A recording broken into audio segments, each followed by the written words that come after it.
Hello everyone, मी काजल नंदिवे स्वागत करत आहे तुमचं आपल्या टीचर्स फॅक्टरी या चॅनलवर. बघा, आज अगदी खूप महत्त्वाच्या टॉपिकवर आपण डिस्कस करणार आहोत. जसे की तुम्हाला माहिती आहे, सेटचा रिझल्ट आत्ताच लागून गेलेला आहे तुमचा आणि खूप विद्यार्थ्यांच्या मनामध्ये हा प्रश्न असेल की मॅडम काही जण पास झालेत, काही जण क्वालिफाईड झाले, तर या दोघांमधला नेमका फरक काय आहे? सो याबद्दलचं आज तुम्हाला एक महत्त्वाचे जे काही नियम आहेत, महत्त्वाचे काही गोष्टी आहेत, ते आज मी तुम्हाला सांगणार आहे. ठीक आहे. सो पास आणि क्वालिफाईड मध्ये नेमकं काय फरक आहे त्याबद्दल आपण इथे पाहणार आहोत. ठीक आहे.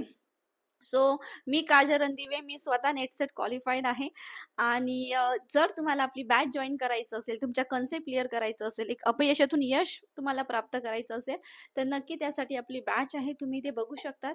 बॅचमध्ये जर एनरोल करायचं असेल तुम्हाला, तर नक्कीच हा दिलेला नंबर आहे 8010457760 या नंबरवर कॉल करून तुम्ही बॅचमध्ये ॲडमिशन घ्या आणि तुमच्या कन्सेप्ट क्लिअर करायचे आहे. ठीक आहे. ही जी बॅच आहे ही लाईव्ह प्लस रेकॉर्ड बॅच आहे, म्हणजे फक्त रेकॉर्ड बॅच नाही तर लाईव्ह सुद्धा आहे, म्हणजे तुमचं डायरेक्ट टीचर सोबत सुद्धा इंटरॅक्शन होणार. ठीक आहे. आता जे तुमचा महत्त्वाचा पॉईंट आहे की मॅडम पास आणि क्वालिफाईड मध्ये फरक काय आहे हे आम्हाला सांगा. पहिली तर गोष्ट, तुम्हाला पास जे आहे त्या पास विद्यार्थ्यांबद्दल मला तुम्हाला सांगायचं आहे. आता पास मध्ये बघायला गेलं तर तुम्हाला पहिली तर गोष्ट, तुमचा पेपर किती मार्काचा असतो? 300 मार्कांचा तुमचा पेपर असतो. किती? 300 मार्कांचा पेपर आहे. 100 मार्काचा पेपर 1 आणि 200 मार्काचा पेपर 2. ठीक आहे. आता याच्यापैकी जर तुम्ही बघायला गेलं तर ओपन कॅटेगरी जी आहे ते ओपन कॅटेगरी 120 पेक्षा त्यांना जास्त भेटले तर ते काय होणार? विद्यार्थी पास होणार. ठीक आहे. त्याच प्रकारे जर कास्टमध्ये जे विद्यार्थी आहेत त्यांचं, जर आपण एससी, ओबीसी वगैरे पाहिलं, जर त्यांचं कास्टमध्ये बघायला गेलात तर त्यांना किती? 105 पेक्षा जास्त मार्क भेटले, म्हणजे समजायचं की ते काय झालेले आहेत? पास झालेले आहेत. ठीक आहे. हा फरक तुम्हाला माहिती आहे, 120 आणि 105. ठीक आहे. तर हे पासवाले आहेत. आता अशा विद्यार्थ्यांबद्दल मी बोलणार आहे जे क्वालिफाईड आहेत. ठीक आहे. आता इथे मी कशाबद्दल सांगत आहे? क्वालिफाईड बद्दल. ठीक आहे. आता हे पास जे आहेत विद्यार्थी त्यांच्याबद्दल मी ते सांगितलेलं आहे. आता क्वालिफाईड कोणते विद्यार्थी होतात? पास तर आम्हाला कळालं मॅडम. ठीक आहे. ओपन कॅटेगरी असेल तर 120 पेक्षा जास्त आहे आणि कास्टमध्ये असेल तर 105 पेक्षा जास्त. ठीक आहे. मग आता मॅडम क्वालिफाईड मध्ये काय फरक आहे? तर बघा, आता फॉर एक्झाम्पल क्वालिफाईड किती पडणार हे डिपेंड करतं किती विद्यार्थ्यांनी फॉर्म भरले. आता किती विद्यार्थ्यांनी फॉर्म भरले त्याच्यापेक्षा 6% जे विद्यार्थी आहेत ते क्वालिफाईड होतात. जर तुम्ही आपली सेटची जाहिरात जेव्हा येते तर त्या जाहिरातमध्ये जेव्हा तुम्ही ती वाचली तर त्याच्यामध्ये दिलेलं असेल की 6% विद्यार्थी क्वालिफाईड असणार. ठीक आहे. आता फॉर एक्झाम्पल समजा यावेळेस फॉर्म फिल केलंय 1000 लोकांनी. 1000 लोकांनी फॉर्म फिल केले. ठीक आहे.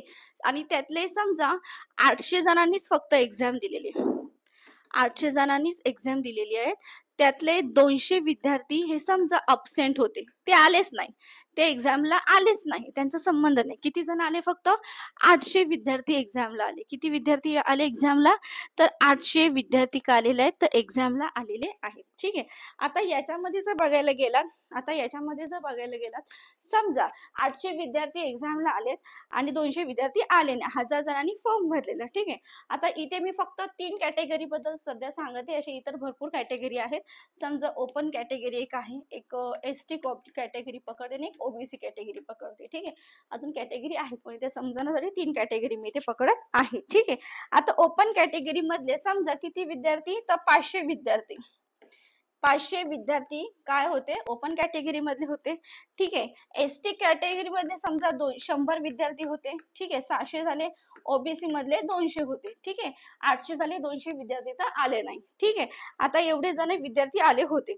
आता याच्यापैकी किती जण? 500 पैकी तुम्ही समजा 400 विद्यार्थी काय झालेले आहेत? पास झालेले आहेत. किती? तर यांच्यापैकी फक्त 400 विद्यार्थी काय झालेले आहेत? तर पास झालेले आहेत. याच्यापैकी जे 100 होते, ठीक आहे, जे 100 विद्यार्थी होते ते काय झालेले आहेत? अब्सेंट झालेले, सॉरी, ते फेल झालेले. ते काय झालेले आहेत? तर फेल झाले.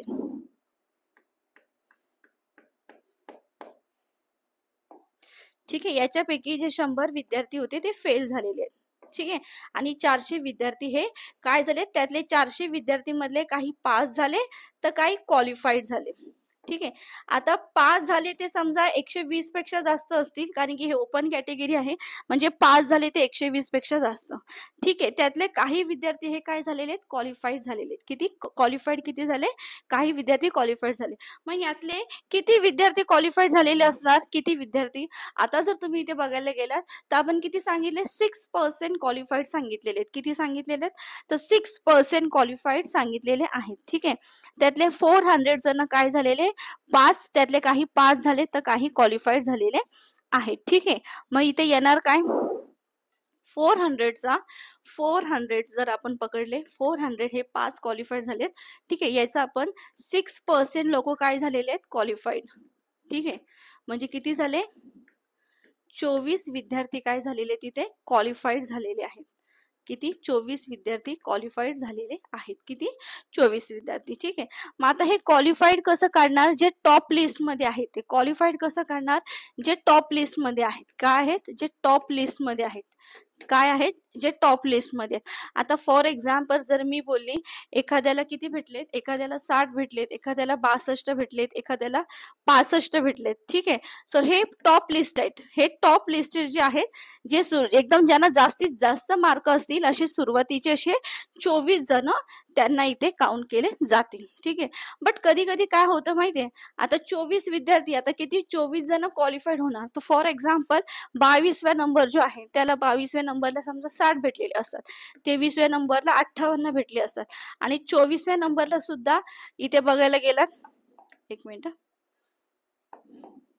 इथे 59 भेटलेले असतात. ठीक आहे. ठीक आहे.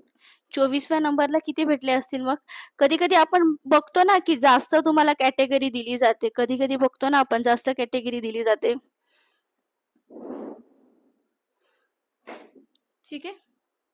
सो याच्यामध्ये जर व्यवस्थितपणे पाहिलं तर 60 भेटलेत, काहींना 59 भेटलेत, काहींना इथे तुम्ही बघणार 58 भेटले. ठीक आहे.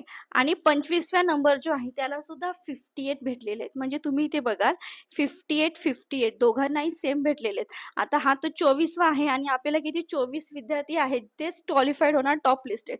पण 25व्या विद्यार्थ्याला पण 58 सेम भेटलेले आहेत. मग अशा वेळेस याला सुद्धा क्वालिफाईड काउंट केलं जाणार. म्हणून कधी कधी बोलतात ना आपलं 6% दिलेलं असतं, पण कधी कधी 6.2, 6.1, 6.3 असं जातं क्वालिफाईडची लिस्ट.